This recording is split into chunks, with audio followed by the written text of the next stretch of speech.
السلام عليكم ورحمة الله وبركاته.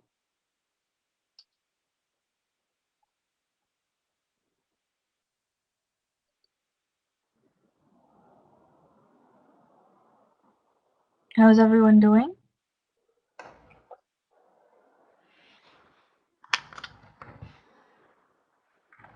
Alhamdulillah.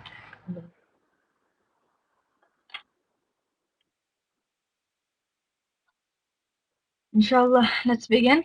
أعوذ بالله من الشيطان الرجيم. بسم الله الرحمن الرحيم. رب اشرح لي صدري ويسر لي أمري واحلل عقدة من لساني يفقهوا قولي. رب زدني علما رب زدني علما رب زدني علما. اللهم فقهنا في الدين اللهم فقهنا في الدين اللهم فقهنا في الدين. اللهم إنا نسألك الهدى والتقى والعفاف والغنى. Inshallah, we'll start recitation. So we'll have the normal of, you guys repeating after me, and then we'll have the analysis. Surah Al-Baqarah, ayah number 28. Repeat after me, inshallah. أعوذ بالله من الشيطان الرجيم.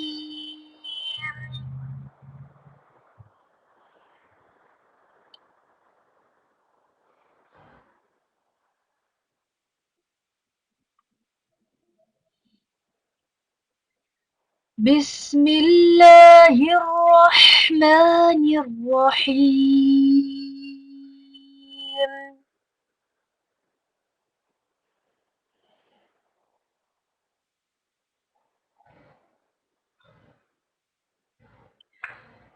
كيف تكفرون بالله وكنتم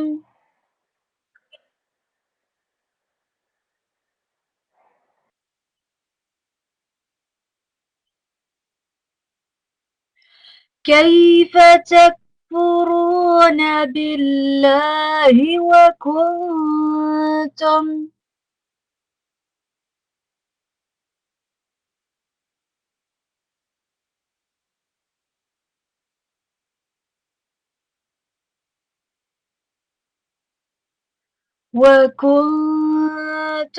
أمواتا فأحياكم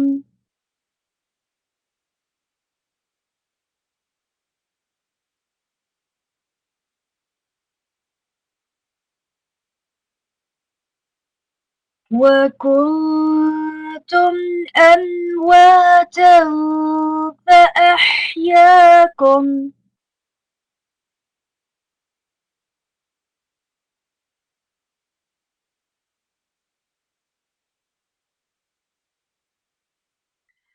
كيف تكفرون بالله وكنتم أمواتا فأحياكم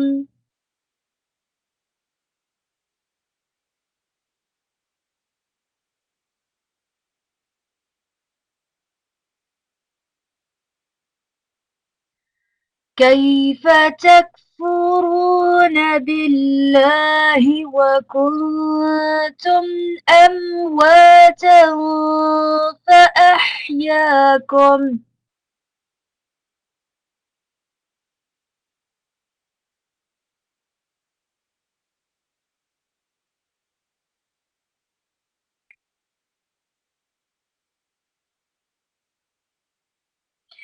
ثم يميتكم ثم يحييكم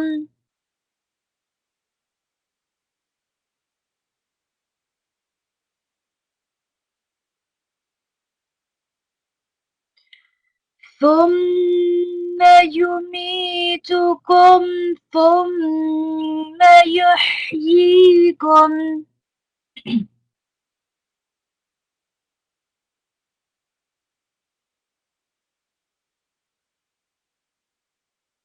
ثم إليه ترجعون.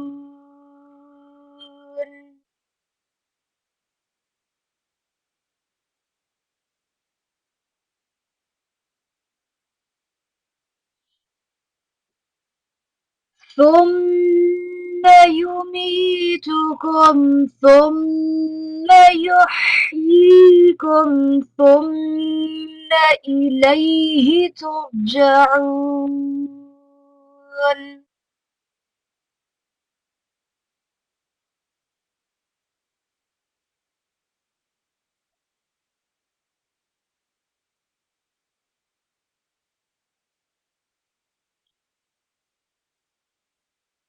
هو الذي خلق لكم ما في الأرض جميعا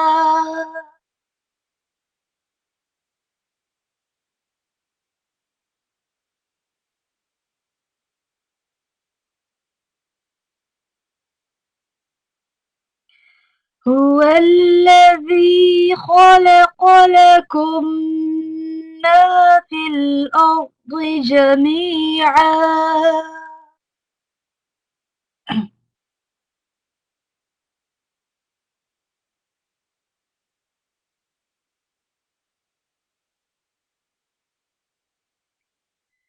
ثم استوى إلى السماء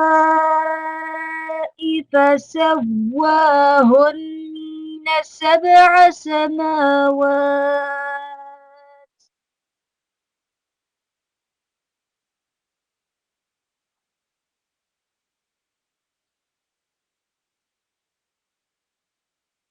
ثم استوى إلى السماء فسواهن سبع سماوات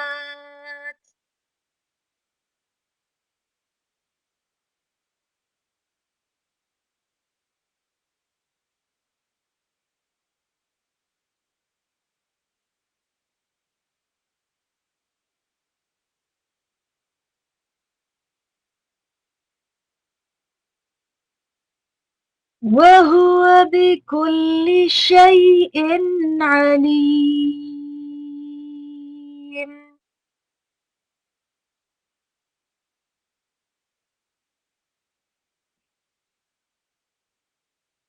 وهو بكل شيء عليم.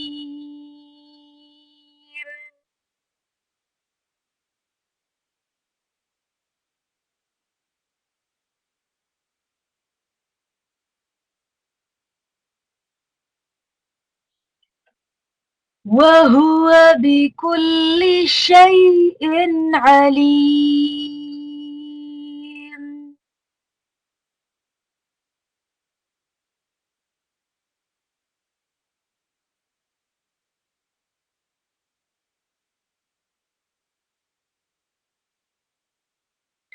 Good job, mashallah. Hopefully you guys were all reciting behind me while we were reciting.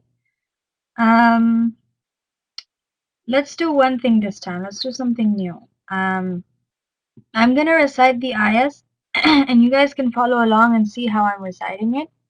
And like so that you can kind of hear the recitation will help you, and while I'm reciting look at the different rules that I'm doing.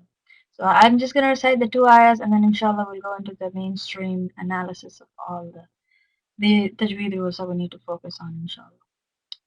Alright, so everyone hear the recitation. أعوذ بالله من الشيطان الرجيم بسم الله الرحمن الرحيم. كيف تكفرون بالله وكنتم أمواتا فأحياكم ثم يميتكم ثم يحييكم ثم إليه ترجعون. هو الذي خلق لكم ما في الأرض جميعا ثم استوى إلى السماء فسواهن سبع سماوات وهو بكل شيء عليم.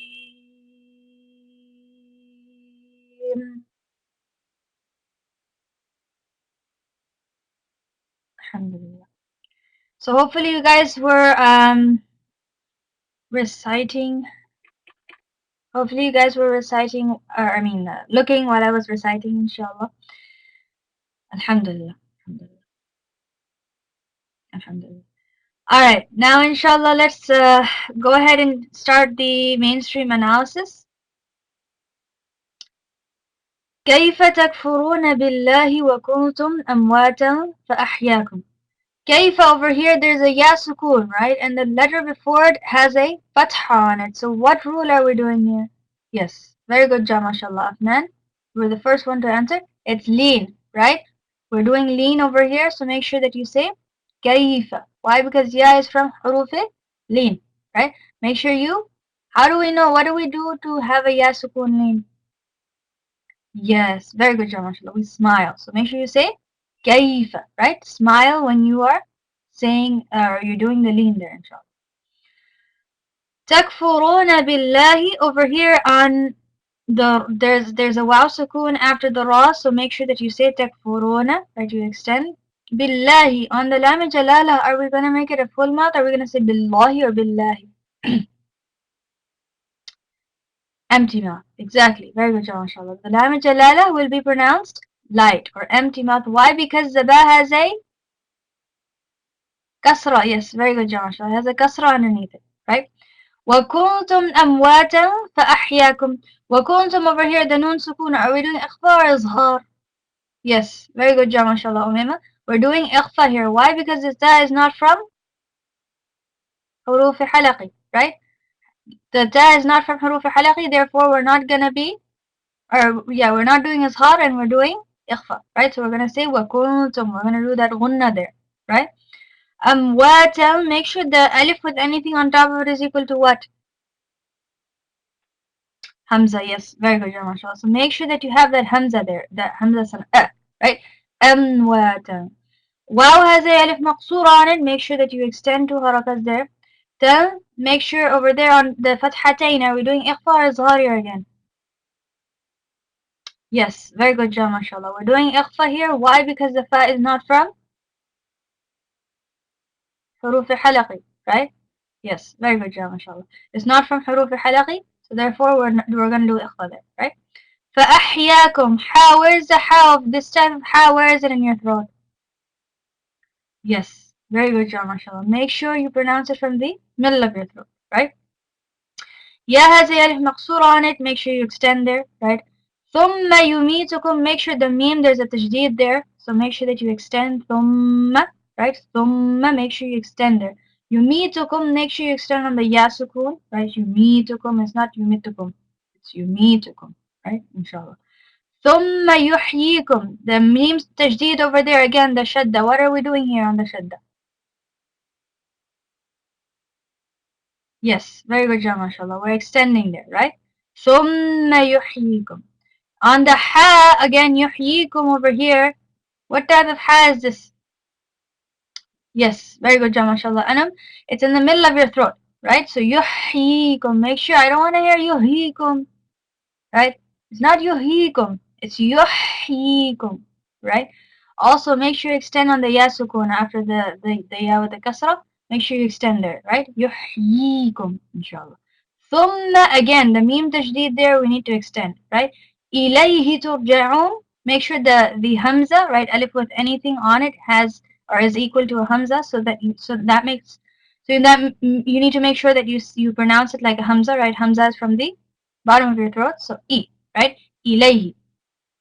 Again, there's a ya sukun here, and we need to do lean. Yes, very good job, mashallah. So make sure you say ilayhi. And what do we do? Yes, we smile. Very good job, mashallah. Salman Nisa, I think. I don't know. Good job, mashallah. You need to smile, right?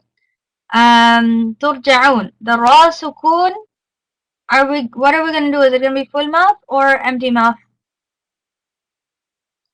Yes, very good job, mashallah. It's gonna be a full mouth, right? Why? Because the ta has a dhamma on it, right? A pesh, a dhamma.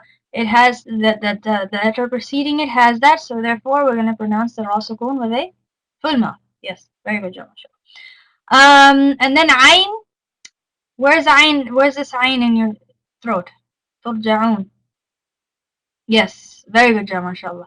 Am I gonna say turja'un or turja'un?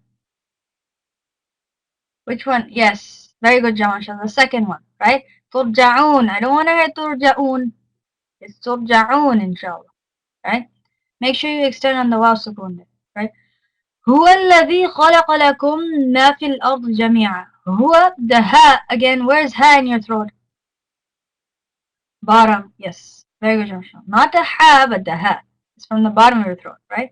Ha is from the middle and ha is from the bottom. So هو الذي خلق لكم. The tha over here, what type of tha is this? Is this the buzzing bee zai or the tongue tha? Yes, very good, Joshua. Mashallah. It's the tongue one. So make sure your tongue is in between the two sets of your teeth when you're saying it, right? خلق لكم. The kha and the qaf are both from what? حروف what? Yes, very good job, mashallah. حروف التفخيم, so make sure that you have a full mouth there.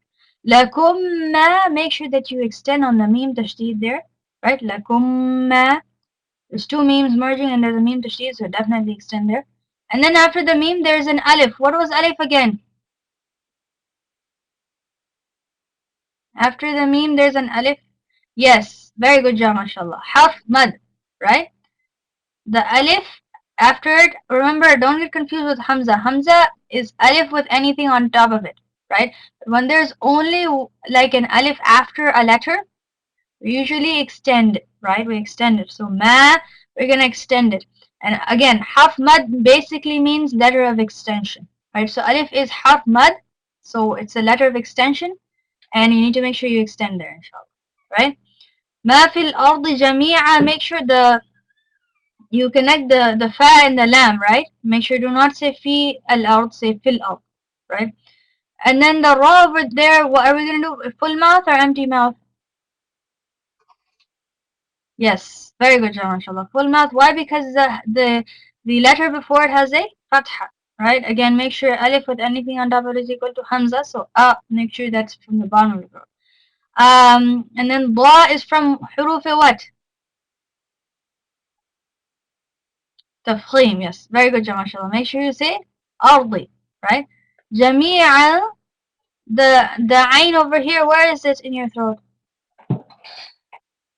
Yes, very good, mashallah, from the middle. So make sure you say jami'a. Thumma, again, make sure you extend on the thummas. Why? Because there's a meme tashdid there, right? And then also connect the meme with the sin, right? Why? Because there's sukun on the sin. So say thumma stawa. Again, one thing I want to point out over here that I didn't point out earlier. What type of tha? Is this the tongue tha or is it the sin tha? Which one is it? Very good job, mashallah. Tongue one, right? Make sure that your tongue is in between the two sets of your teeth when you're saying, right? Thumma, right? Not summa. It's not summa, right? It's the top one, not the tha, not the sin, right? So make sure you say thumma, right? With the tongue, inshallah. Thumma sawa, make sure you extend on the madda over there. Ila sama, make sure you connect the lam with the fatha and the sin with the tashdid there.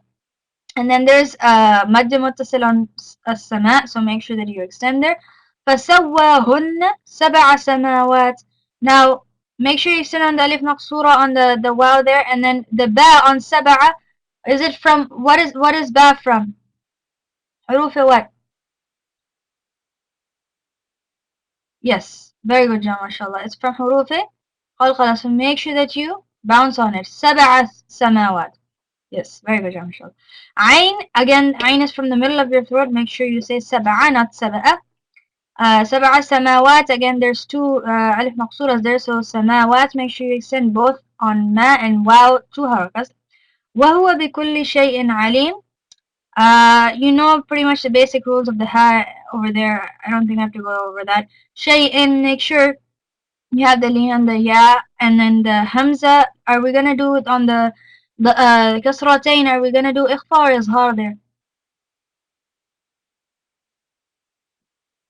Yes, very good job, mashallah. Izhar. Why? Because ayn is from huruf halaqi, right? It is from huruf halaqi. Therefore, we are gonna do izhar, right? So we're not gonna do gunna. We're gonna do izhar. We're gonna say shay'in alim, and then also make sure ayn is from the middle of your throat, so you pronounce it from the middle, inshallah. With this, I will conclude. Make sure you guys practice over the week for these ayahs. Try to get your tajweed as best as you can and follow all the rules, inshallah. And hopefully, you guys learn from this class, alhamdulillah. Alright, let's end for this week. سبحانك اللهم وبحمدك نشهد أن لا إله إلا أنت نستغفرك ونتوب إليك. السلام عليكم ورحمة الله وبركاته.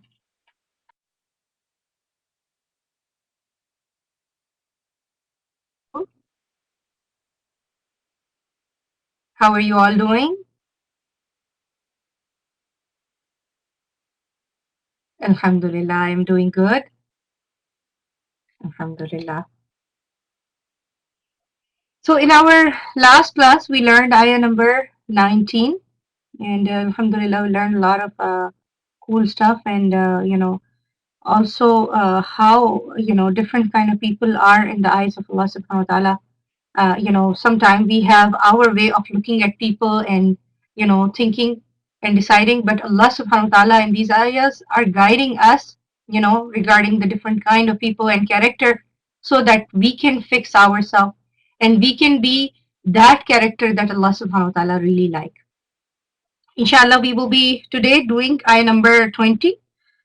نحمده ونصلي على رسوله الكريم أما بعد فأعوذ بالله من الشيطان الرجيم بسم الله الرحمن الرحيم رب اشرح لي صدري ويسر لي أمري واحلل عقدة من لساني يفقه قولي من يهد الله فهو المهتد ومن يضلل فلن تجد له وليا مرشدا اللهم إنا نسألك الهدى والتقى والعفاف والغنى اللهم آتنا أفضل ما تؤتي عبادك الصالحين آمين. يكاد البرق يخطف أبصارهم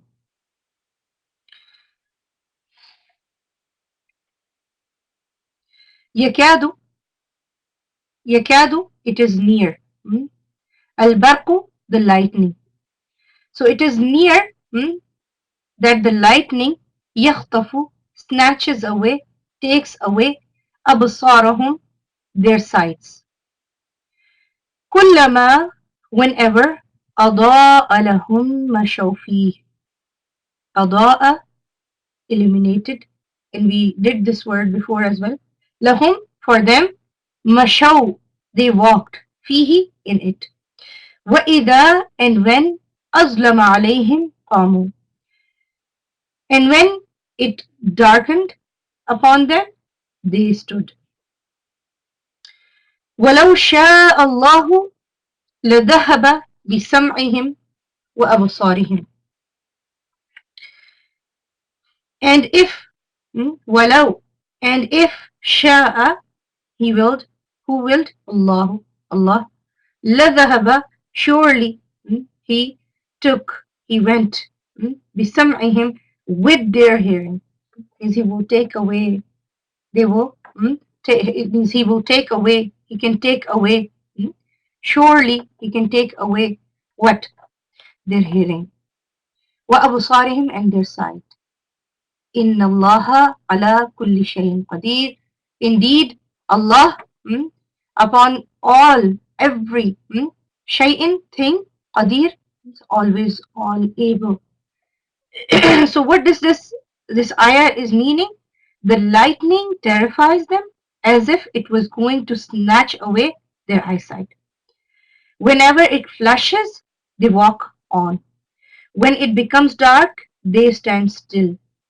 And if Allah wanted, He could have totally taken away their hearing and their sight. For Allah has power over everything. Now, if we look into the meaning of it, we just, first of all, we were learning about the example of the second kind of munafiqeen. And their example was given to us like, the example of a dark storm, storm cloud that is in the sky. And it's charged with thunder and lightning. Imagine there is a very dark storm is coming. So how would it feel? Hmm? So their example of these munafiqeen is like that. Hmm? That it's a dark storm coming that is charged with thunder and lightning. And what do with the fear? They press their fingers in their ears at the sound of each thunder hmm, because of the fear of death. Hmm? But it's not going to save them. Why? Because Allah subhanahu wa ta'ala is encircling the non-believers from all the sides. And we learned that Allah subhanahu wa ta'ala called these munafiqeen, the non-believers, the kafirin, because they deny the actions. They show that they are believers, but their actions show their kufr, their denial. And excuse me. And also, what we learned is that Allah subhanahu wa ta'ala does not look at the appearance of a person. Allah subhanahu wa ta'ala looks at the heart of the person. So whenever the orders were given to them, they would deny it. They would claim that they are believers, but whenever the order that comes with a lot of sacrifice in it, like for example, remember I told you about zakah, what did they do? They denied it. They didn't want to pay zakah. When the order to come to go for the Badr or for the battle of Uhud or the battle of Tabuk, what did they do? They denied it. They did not want to go. So they were making excuses. Hmm?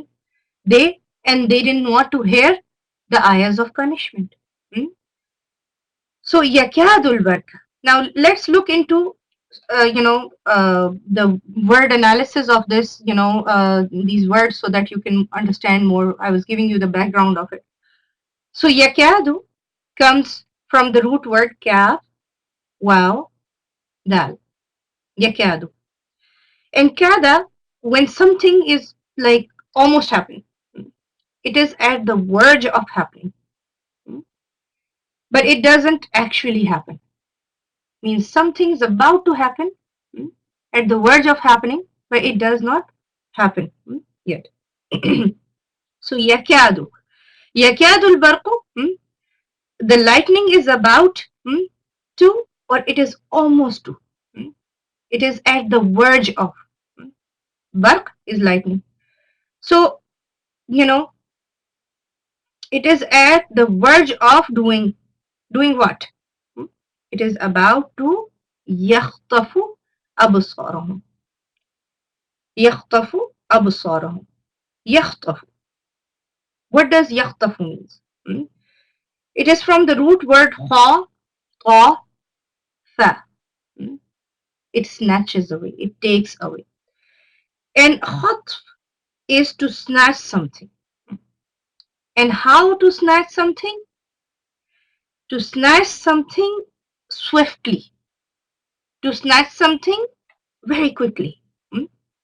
So yakhtafu, it is about to take away. It is about to seize away. Seize away what? Absarahum, their sight.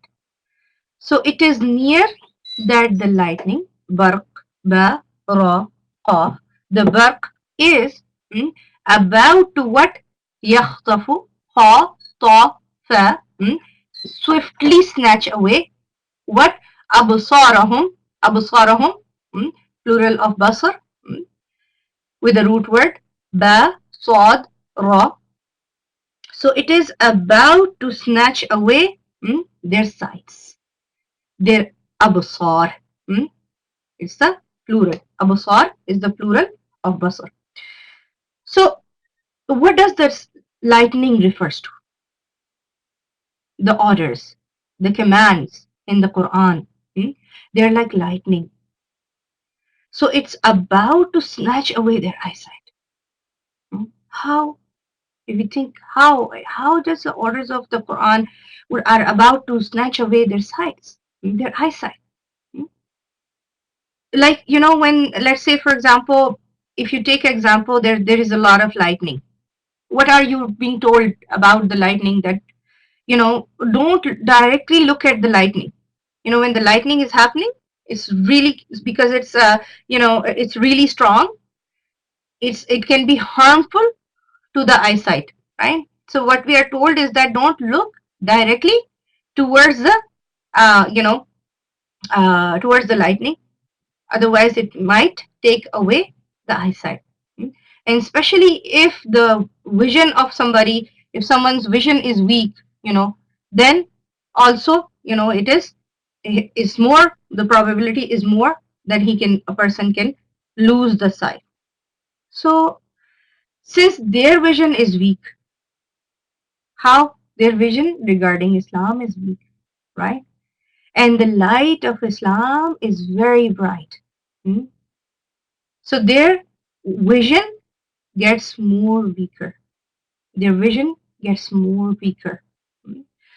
Kullama, every time. Hmm?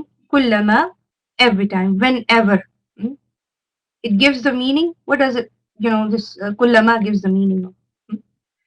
Gives the meaning of each and every single time, without any exceptions. Hmm? Kullama, whenever, each and every time. Hmm? أضاء لهم. Hmm? It is illuminated for them. What is illuminated for them? Hmm? We learned about the word أضاءت before, right? So every time there is lightning, the surrounding is illuminated for them. What happens? Mashawfi, mashawfi. They walk in it. Mashaw is from the root word mim, sheen, ya. Mim, sheen, ya. And mashia is to walk. Hmm? Normal walking. It's not too fast walking. It's not too slow, but walking normally. That's that. What is it? It's mashaw. So they walk in it. Hmm? Means like, if you think, okay, so whenever it is illuminated for them, they walk in it. What does that mean?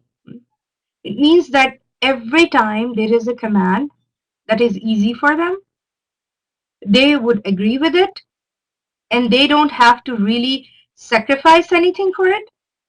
And it's really not that difficult. Hmm? They obey it. They obey a little bit. They walk a little bit on the path of Islam. You see that they're walking on the path towards the Jannah. They say that they are walking, but then they walk towards the wrong thing. But when there is a little bit of lightning, there's some kind of for the worldly benefit for them in obeying, then they would pretend, oh yeah, see, we're walking with you, we're doing things just like Muslims do. So they would do some of the things that would give them some kind of worldly benefit, some kind of brightness in the dunya. So anytime there is light, there is a illumination for them, there is some kind of worldly pleasure for them, there is some kind of worldly benefit for them, and not that much of a big sacrifice for them to do things just to prove that they are believers. They would walk in it, they would do things. Hmm? So let's say, for example, some of the people, they might see, okay, fasting is something that they can lose weight for with. So yeah, let's fast. Hmm? Why? So that we can lose weight. Hmm? So that we can, become in the worldly way better. So why they fast? Their reason of fasting is not for the sake of Allah. The reason of fasting is to get the worldly benefit for them, to lose weight. Hmm? but they're also fasting and saying to other people, yeah, see, we're fasting. Or some other kind of action that is not making them lose a little more of the world and giving them some kind of worldly benefit, they would do it. Hmm?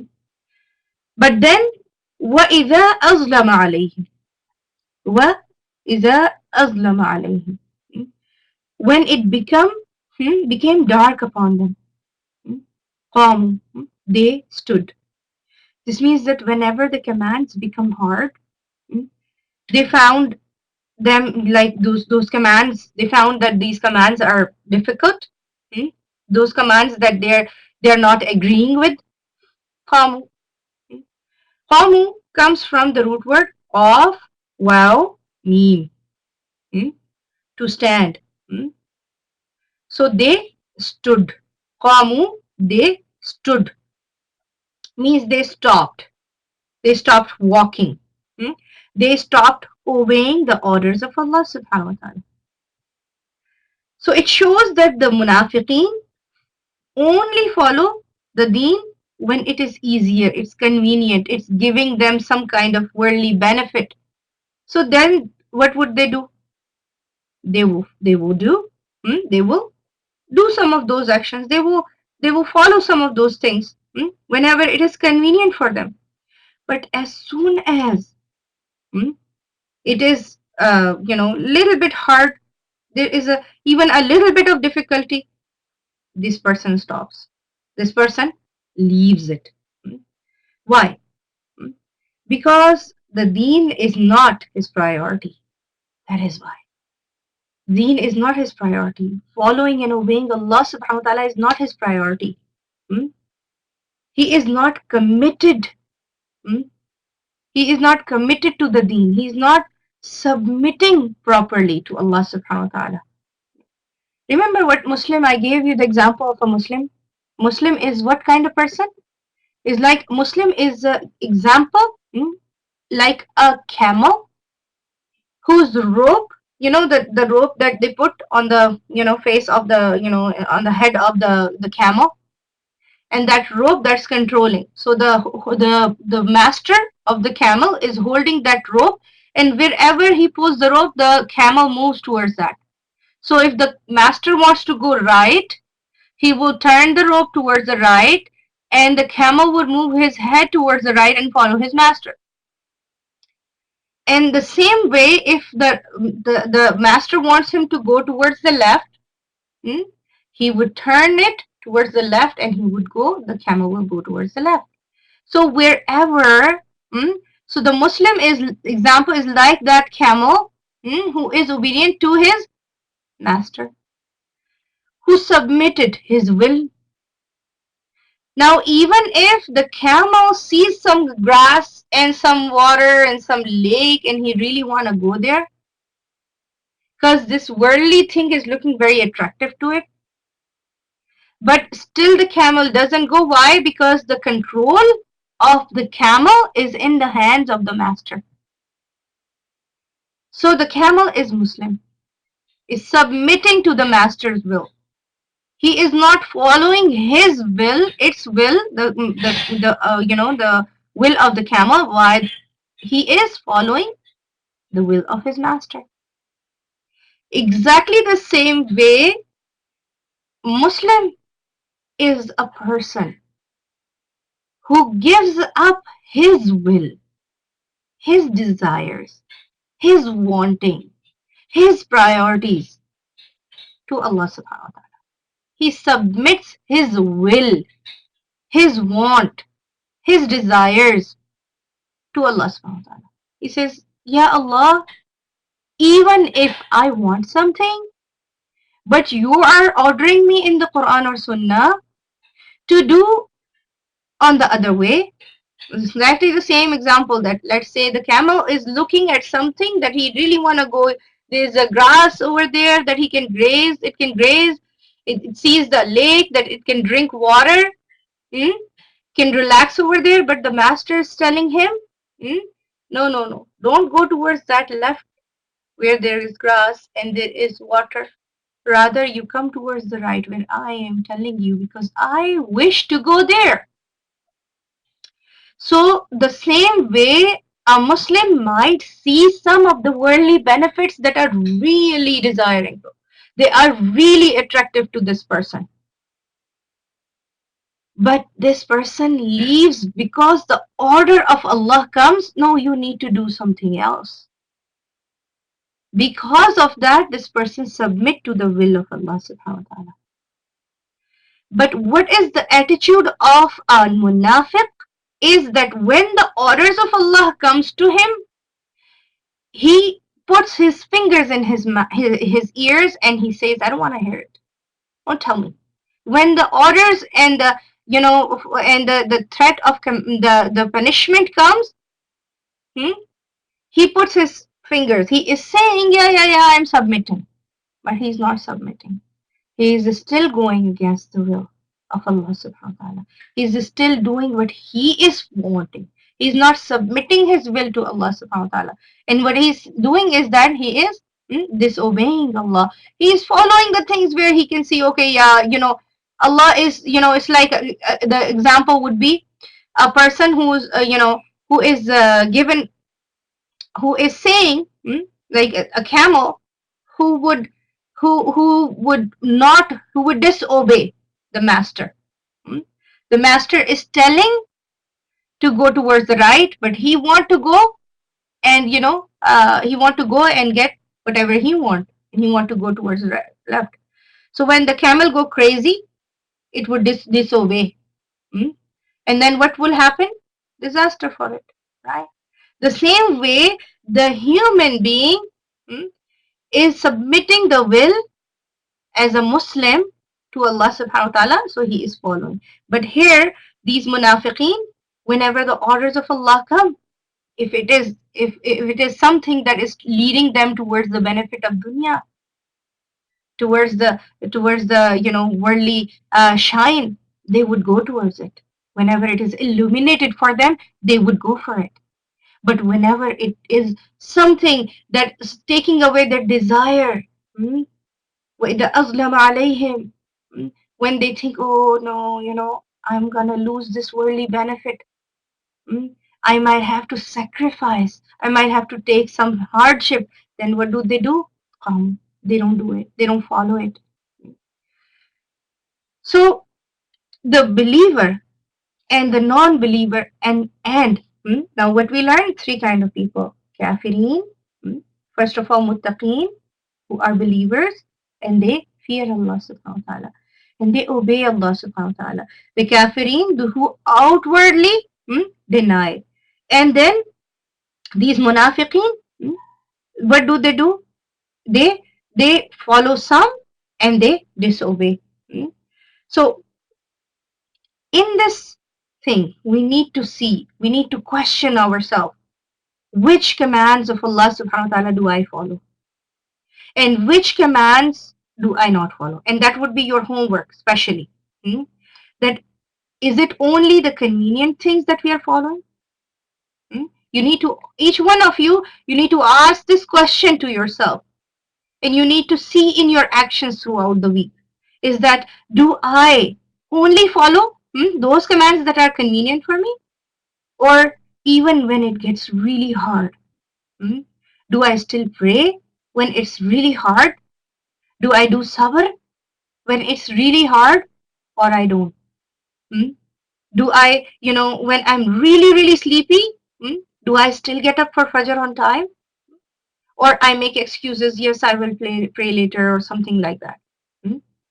So these are the signs of hypocrisy, hypocritical attitude. وَلَوْ شَاءَ اللَّهُ لَذَهَبَ بِسَمْعِهِمْ وَأَبْصَارِهِمْ. And if Allah will, surely Allah subhanahu wa ta'ala will take away their hearing and their sight. Means Allah subhanahu wa ta'ala can take their hearing and their sight away. But He, means Allah subhanahu wa ta'ala, has not yet done it. Has not yet taken away their hearing, their sight. What does that show? That if a person continue to be in such a state, where his vision is weak, mm, and there is lightning, and he is exposed to such thing, what can happen? Eventually, this person will lose his vision.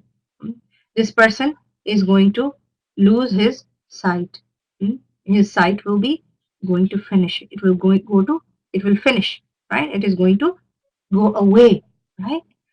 So if they continue to do the same thing in their faith, eventually what will happen? They will lose their faith completely. You see, what happens is, if we look into it, some people, if it's example of some of the things, some of the sins, you know, a person these days, if you look 20 years back, some of the things were considered really bad to do, but slowly, with media and with a lot of justification of doing bad, what happened? Those things became mm, convenient for people, and people, it became a norm for people, and they started doing those things. For example, watching on TV some of the wrong things, shameless actions, shameless clothing, wearing shameless things. That's very, very good. Yes. There, Umema, the shameless things. Mm? Yes. What is it? If you look 20 years back, those things were considered really bad to do in the societies, in some of the societies. But as you come back slowly, slowly, what is going on? These things are becoming normal. It's becoming a norm. Why? Because the people are losing their iman. Hmm? They are losing their sight, their understanding. Hmm? Slowly. So the thing is, if a person does not obey, then what happens? Slowly, bad things become, make a person blind. A person hears something really shameful, but he doesn't. It doesn't. It's like as if he didn't hear anything. A person sees something or does something really bad, but it's as if he didn't. He didn't do anything wrong. So it's like, the person, the people become dumb, deaf, blind. mm. So what does that show? That when a person is not really committed to his deen, then this person is vulnerable to lose. This person can be, he could lose his faith. Hmm? وَلَوْ شَاءَ اللَّهُ لَذَّهَبَ بِسَمْعِهِمْ وَبُصَارِهِمْ. Hmm? So if Allah subhanahu wa ta'ala would take away their hearing and their sight. إِنَّ اللَّهَ عَلَى كُلِّ شَيْءٍ قَدِيرٌ. Indeed, Allah is able over everything. Qadir is the name of Allah subhanahu wa ta'ala. And Qadir is from the root word Qaf, Dal, Ra. From the root word Qudra. From the word Qudra. Qaf, Dal, Ra. And what does Qudra mean? Qudra means the ability, power. So Allah subhanahu wa ta'ala has the ability, Allah subhanahu wa ta'ala has the power over everything. He can do anything that he wants. He can do whatever he wants. He is powerful. He is able. So Allah subhanahu wa ta'ala is capable to take away their sights, but Allah subhanahu wa ta'ala is still giving them some chance. But if they persist on it, they can lose their sight and they can go in wrong path. They won't be even able to see what's wrong and what's right. Just like sometimes we see the condition of people, they are not even able to see that it is a sin. They're not even able to recognize that these things are bad. Because the love of the worldly things has blinded them, has made them deaf. And also, from the same root word, you get the word qadr, which is, to plan. What does it mean? To plan. To plan for something. So Qadir is the one who plans. Means Allah subhanahu wa ta'ala can take their abilities if He wants. Mm. If He wants, He can take it away. And this also really warn us, really warn us, that if we want to have our vision and our sight, if we want to continue to have our vision and sight, if we want to protect our deen, if we want to make sure that we can see the right and wrong, and we can understand and we can follow and we can be from we be from the category of believers, then what we need to do is we need to make sure that we follow the commands of Allah subhanahu wa ta'ala. We listen and we hear and we see what is right and we try to follow our best and we make sure that the worldly things don't become our priority. We make sure that we try to follow each and every command of Allah subhanahu wa ta'ala. We submit to Allah subhanahu wa ta'ala, whether it's our benefit, if we whether it's going against the benefit of our world or for the benefit of the world. Why? Because we are Muslims. We submit our will to Allah subhanahu wa ta'ala. May Allah grant us the iman, of the believers, of the mu'mineen. May Allah make us from the category of believers, of the mu'mineen, of the muttaqeen, of the muflihun, and may Allah save us from all kind of nifaq. Ameen. وآخر دعوانا عن الحمد لله رب العالمين. سبحانك اللهم وبحمدك نشهد أن لا إله إلا أنت نستغفرك ونتوب إليك. ربنا تقبل منا إنك أنت السميع العليم وتب علينا إنك أنت التواب الرحيم. Alhamdulillah. Are you enjoying these ayahs? Alhamdulillah. Yes, Alhamdulillah. It's so much fun. Don't you think it's so much fun to learn Quran? You see, it's not that hard, and it's just it's so cool. We get to see the reality. Alhamdulillah, Alhamdulillah. All right, inshallah. See you inshallah next week. Assalamu alaikum wa rahmatullahi wa barakatuh. Wa alaikum assalam wa rahmatullahi wa barakatuh. How are all of you? Alhamdulillah, I'm good. So what we're going to do, this lesson was all about mudaf and mudaf ilayh, or possession and possessor relationships. So that's what we called it, possession-possessor phrases. And those were those two words that just go together. We make a little bit of change with them, and then you come up with some kind of phrase. So like a possession-possessor thing. So my car changes to like Sumayya's car, or the doctor's car, or the teacher's car, or Khalid's car, or whatever. So we have a possession-possessor. So did you guys do the homework all right? Are there any little last-minute questions on that? You guys did exercise 2 for homework, so that was just making the phrases. Are you guys all good with how you actually form them? Yes?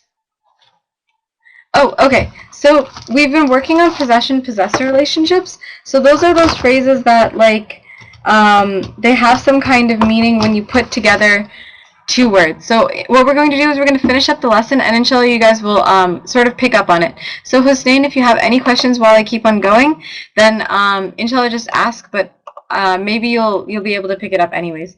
So here we go. So we'll start with the first question at the top. So the first question is Sayyaratu man hadha? So Sayyaratu man hadha is our question. So you guys tell me, first of all, what does that mean? What can you tell me it means? We did the same question before, so you guys should probably be able to figure this out. Otherwise, you can kind of just reason through it. Right, you guys are right. So Sayyaratu man hadha means whose car is this? Perfect. So Sayyaratu is the car. We know that, right? That's the car that's on the picture on the left. So then man is our question word. So man is asking who. So when we put Sayyaratu man, how did you guys know it's whose? How come it's not just car who this? Because we know hadha is this. So something car this. How did you guys know it's whose? What is whose? Why did you choose whose over who? Just regular who. The man, right? But what about the man? How come you knew it was just whose, not just who? Not just like man hada. Who is this? How come you knew it was whose car? It's after. Good. Perfect, Anam. Yeah, so Hafsa and Anam, they were like, oh, you know, Sayyaratu comes first and then man comes. So it comes after, and that's showing some kind of possession, right? Otherwise it doesn't make sense. You can kind of reason through it that way. But man comes after the Sayyara. And what do you know about words that come after? Especially when you have a single dhamma here and no al. This is a definite word, right? Car, there's no tanween on this. It's definite. So I'm going to put a parentheses definite, just so you guys are reminded that car is a definite word. So knowing that this is a definite word, the man comes after. What is the man? What kind of word is this man in our phrase? It's the, right, Hafsa says it in Arabic, it's the possessor, right? It's a possessor. It's a type of question word. We don't know who it is, but it's a possessor. We don't know who the possessor is. That's what we're asking for. So we're asking whose car? Who is that possessor? So this is the possessor. And what was the possession? Just to be super, super clear. So we always have a possession and a possessor. We always have those two words coming right next to each other. So our sayyara is the possession. Perfect. You guys got it. It's the car that's the possession. And then who owns the car? Man. We don't know yet. We're asking who owns that car. Whose car is that? So man is technically our possessor. So let's see what the answer says. And the answer is going to, instead of having man, we're going to have the answer in there. We're going to see who that possessor is. So our answer is هذه سيارة الإمام. هذه سيارة الإمام. So now we have our answer. And our answer means perfect. Remember, it's just هذا. So what are we talking about? هذه. Oh, sorry. We're talking هذه. هذه سيارة الإمام. This is the Imam's car. Perfect. هذه سيارة الإمام. So هذه is that pointing word. We're pointing to this car. هذه. So this is سيارة الإمام. You guys got it. The Imam's car. Good, Husnain, right? You're picking up on this. The Imam's car. So sayyara is the car. Again, it's the possession. And then instead of having an unknown possessor, we have al-imami. So now I'm going to ask you guys the same question.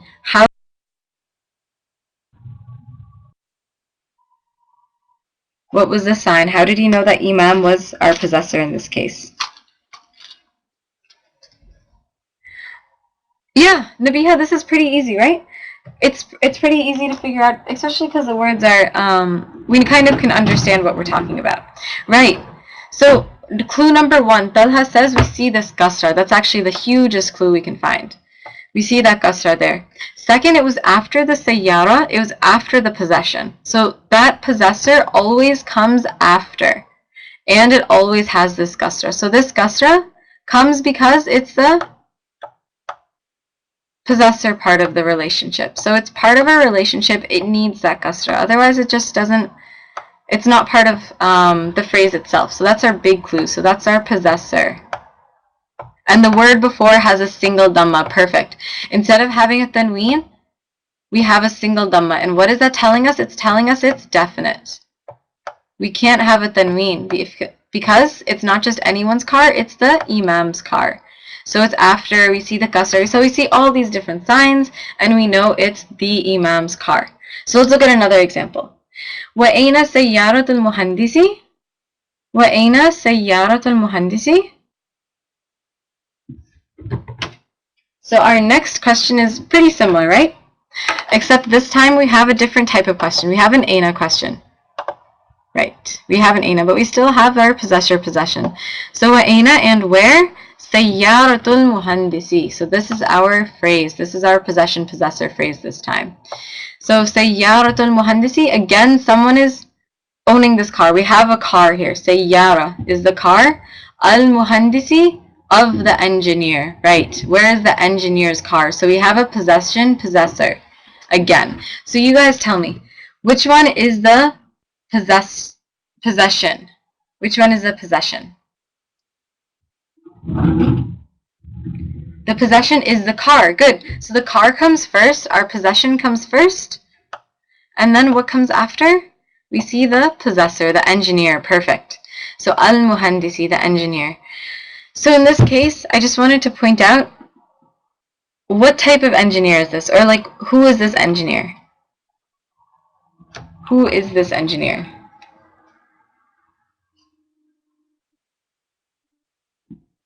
What type of person? What do you know? What? Good. Anza pointed out what I was looking for, right? He's an owner of the car, and he's a male, right? He's a male. So al-muhandisi, we don't see that da'i marbuta at the end. So we just see al-muhandisi, and we see that kasra there simply because it's the possessor. So our possessor has that kasra at the end because it's part of that relationship. It's definite, it's the owner and it's male. Wow, Afnan hit all 3 points of that. And if we did have a female engineer, what would it look like? So if, let's say that the car was owned by a female engineer, how would we say that? وَأَيْنَ سَيَّارَةٌ? What would change? Would anything change? Would the question change at all? So some of you guys are saying al-muhandisatun, al-muhandisatun, okay. Try al-muhandisati. Good, Afnan got it. So Kinzas mentioned that you had to have the da'i marbuta at the end. So al-muhandisati. So we have a da'i marbuta at the end. We have a ti at the end this time. So that's the only thing that changes if you have a female instead. Okay, and where is the engineer's car? So our answer is sayyaratuhu tahta shajarati khalf al-bayti. Long sentence this time. سيارته تحت الشجرة خلف البيت. So in this case we have سيارته تحت الشجرة. So we can look at that first. So سيارته is his car. So now we're reviewing our possessive mudaf. We're reviewing our pronouns. سيارته, his car, the engineer's car. Remember, we always have to replace something. So instead of repeating Sayyaratul Muhandisi, we see Sayyaratuhu Tahta Shajara. Good, you guys all got that part. Tahta Shajarati is under the tree. Tahta Shajarati Khalf al Bayti, behind the house. Perfect, you guys got it. Under the tree and behind the house. Perfect. His car is under the tree and behind the house. So quick question for you guys. What's up with these kasras here? What's up with these kasras? That's my question to you. So we went over why there's kasras. Now you guys tell me, why is there a kasra in this case? Sayyaratuhu tahta shajarati khalf al-bayti. Why do you think there's kasras underneath the shajara and the bayt? Okay, close. It's something with tahta and khalfa. Good, I do see a right answer. Mashallah, I see the right answer. That was a tricky thing to remember, but actually, I see one of you guys remembered it. Yes, 2 people remembered it. Let's count. Let's see how many people we can find who remembered what we talked about. Briefly, we only briefly talked about this. Tahta shajarati and khalf al-bayti. I'll give you guys a hint. It's remember when we were learning about huna and hunaka? They're words like that. They're talking about relative locations, like here and there, under and behind. Those are kind of location words. They're not pointing words, right? Pointing words are like hada, dhalika, tilka, and hadihi, I think I said. But they're locations. It's not going to be a preposition because it's talking about locations. It's talking about adverbs. So that was the thing we talked about. They're a dharf. Good. I was surprised, Hafsa. Mashallah, you remembered that word. It's a dharf. Dharf just means adverbs. So we'll use the English word because you guys will understand adverbs a little bit better. Adverbs are things that, like, in Arabic, when we say adverb, we mean location pretty much. Like here and there, huna and hunaka, tahta and khalfa. Not like prepositions, though. They're not prepositions. That's the thing I had to make. I'm just going to make it, I'm going to write it up here because that's important. It's not a preposition. And the reason why is that prepositions like ila, ala, and fi. So Afnan, you remembered what a preposition was, and that's good. So it's not like that. They're not tiny, tiny words. They're not just little particles. Ila, ala, fi, min. I can't think of any else off the top of my head, but those are tiny particles.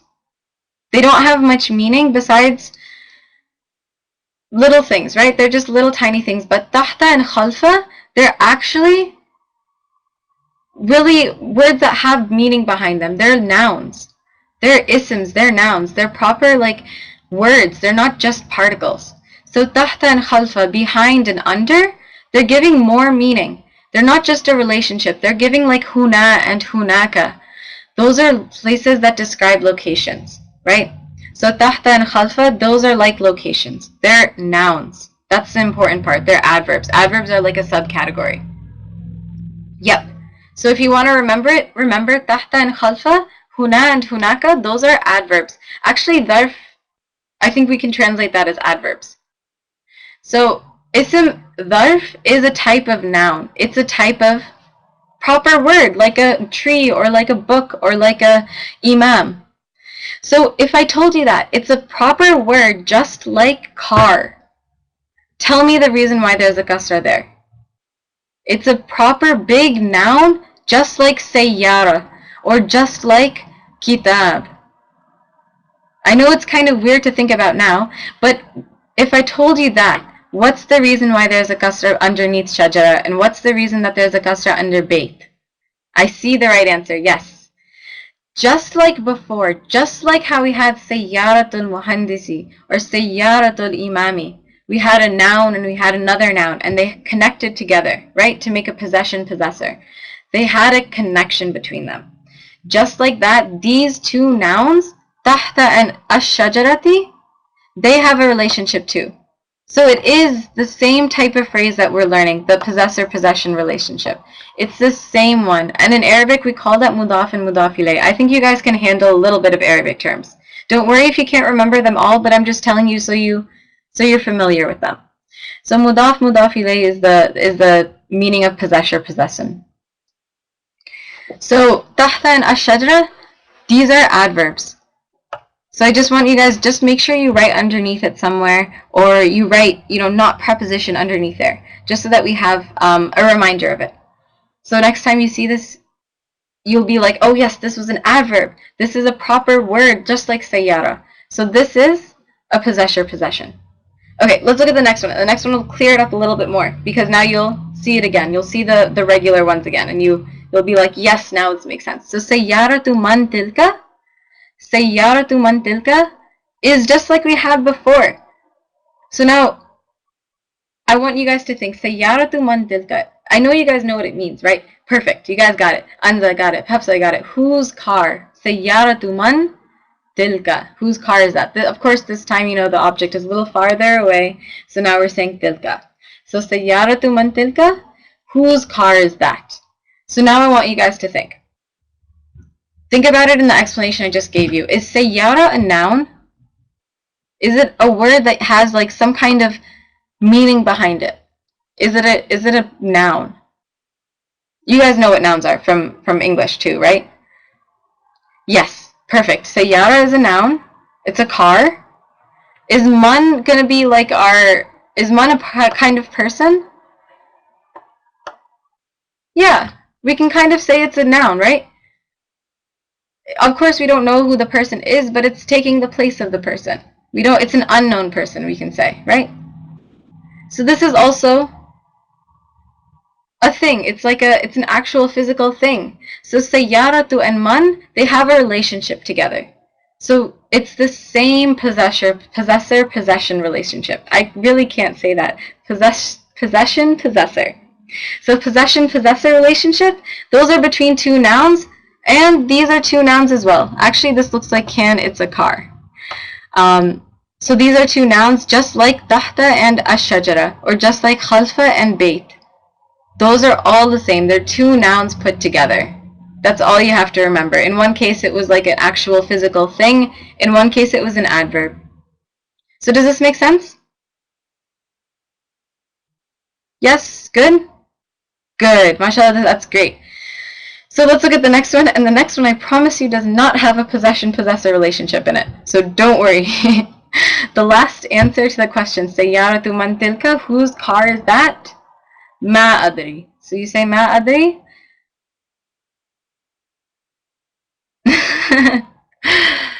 Yep. I like how you guys can abbreviate as well now on your typing. Ma adri is I don't know. So I don't know is ma adri. So we learned that a couple lessons ago, and it's a useful phrase. Okay. Any questions on any part of the lesson? I think we're ready to move on. We can do some practice on the exercises. But any last minute questions? Yeah. Yep, Zain, you're right. Lessons 1 through 5. Okay, alhamdulillah, that's good. What we're going to do first is something you guys are kind of familiar with, but we're going to go over a little bit more in depth because it's a little bit confusing. So we'll go to, yeah, this is good. What I want you guys to do actually is open up to, if you have your books with you. If you don't, it's okay. I'll write it up on the board as well. Go on to exercise 4, just so that you have it in front of you as well. Go into exercise 4, and I want you guys to be looking at 5 and 6. So on exercise 4, there's like a question. And it's the same thing as we did before, the connecting the two words, but this time the two words are, yeah, abun and we also have underneath it akhun. But we'll start with just abun so far, and the akhun is the same idea. Yeah, so Iman inshallah will have exercise 3 for a little bit of homework. So abun is the father, and we want to connect that to Bilalun. So we want to say, what do we want to say? What is the meaning of this going to be in English? We have abun plus Bilalun. So what is the relationship mean? Perfect. It means Bilal's dad. Good. So we have, yeah, Rayan said it in a nice way with the of. Father of Bilal, right? Father of someone. Basically, Bilal's dad. So you guys all can say someone's father now. So they have a relationship, and we want to connect them. What do you guys think it's going to sound like? It's a special word, but I promise you guys already know this. You guys can already figure this out. What is it going to sound like? Take a guess, and we'll go over what it's going to be.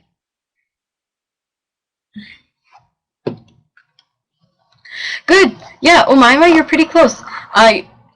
Yeah, actually, all of you guys pretty much got it. You were just missing the end part. So we're going to change abun to abu, and then we're going to make sure Bilal has a dammatain, or the dammatain changes to a kasratain. Okay, so abun plus Bilalun, we have to somehow make this into a dhamma, right? That's the whole point. We have to make this into a dhamma, right? A single dhamma. But the problem is, we can't just have abu. This is a special word. There's 5 of these words. And whenever they come with the dhamma, whenever you want to put a dhamma at the ending of that, you want to take away the tanween and put a dhamma, what we have to do, how is it going to look? We're going to add a wow. So we're going to change the ending. So it's going to change to abu. It's going to change to abu. Oh, let me write there we go, abu. So instead of just having a single dhamma, oh, my dhamma looks awful. We're going to add a wow at the end. Basically, that's the big rule. So this wow is the special part. This is the different ending. So for all of these words, abu, akhu, hamu, fu, and dhu, they all have a wow at the end. So whenever you want to change the ending to put a dhamma, we're going to add a wow. So this wow, you guys can think of it as like a support. Go on to page 20. 8, and it'll show you actually in the writing as well on exercise 4. So that whenever you want to, for example, put this in a relationship, and you have to add that single dhamma instead of the tanween, we make sure we have to have this like wow for support. Basically, the tanween is pretty strong, right? You can think of the tanween as, strong. It's got 2 of them together. It's pretty stable. But when you want to change it to a single dhamma, it's kind of weak. And the ba feels a little lonely, so you add in another wow. So now you have some support. So abu. And you guys know this already. Does this seem familiar to anyone? Abu. Does that seem familiar? Have you seen it before? Muaz says yes. Where has he seen that? Where have you seen it? Good, you've seen it in like Abu Bakr, good. But you've seen it in this book before. In our previous what? In our previous lessons, yes? In what? Do you remember? There's something missing from this. For example, just Abuka. Or Abuki. Abuhu, right? Those all had wows in it as well. So it just kind of looks right now, right? You guys can kind of get the sense that this is what it should be, Abu. Okay, so that's good. Yeah, it does make sense now, right? We never had Abuka, it had that wow in it as well. It was never Abuka or something like that, right? That just sounded weird, right? It was never something like this. That's an big X, right? So we have, this wow there for support. So Abu, and then you guys know what we do with Bilal, right? We just change the dhammatain to a kasratain. So Bilalin. That's all we had to do. So Abu Bilalin, or Abu Bakr, or anything else you guys can think of, you're going to have that wow there. Same thing for Akhu. So Akhun changes to, how do you guys spell it? Tell me the letters in Akhu. Abu Talib, good. So Akhu, tell me the letters, because the spelling is up in English, but tell me the letters in Arabic. Akhu is going to have a, how are you going to spell it? You're going to have first you're going to have the alif with the hamza, then you're going to have kha, then wow, good. Alif, kha, wow. So the hamza goes on the alif. And then you make sure you have that wow. So akhun changes to akhu, just like akhuka or akhuhu or akhuhi or akhuki. All of those have that wow in it as well. So there's 5 of these words. I'm going to show them to you guys in Arabic so that they look familiar. So abuka is obviously your father, right? We did this before. Akhuka we did before. Your brother. Hamuka, fuka, and dhu. So those all are words that kind of need some support. You guys can think of it like that. Does that make sense to everyone? Oh, okay, we'll read the rules out loud as well. First, you guys remember the rule behind it though, right? The rule makes sense.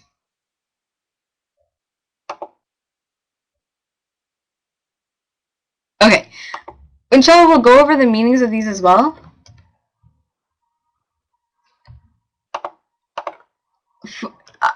In this case, Abu, your father, you guys know most of them as well. So fu means your mouth. Fuka. What I had it up there, fuka. So these are 5 words. They're the only 5 words, and that's why we call them al-asma al-khamsa, because these are the 5 words that do this sort of weird wow adding thing. So whenever they come as mudaf, which is what we just learned, right? Whenever they come as a possession, they're going to have different endings. So actually that kind of rhymes, so maybe you can remember it like that. Except to ya mutakalam. So whenever you want to say like ya, basically it's not going to be that rule, but whenever you have it as mudaf, then you're going to have that ending behind it. You're going to have that added wow. That's pretty much all that we can learn so far, I think. I don't think we should go over the aba and a b part. But basically, all we know now is that whenever you have abun or a khun and you want to change it to mudaf, you want to change it to be like a you want to change it to be a possession. You're going to have that different ending. You're going to have that wow at the end. Or even when you have abuka or abuhu or abuki, those are all going to have that wow as well. Yep, class is almost over. Are there any questions about this?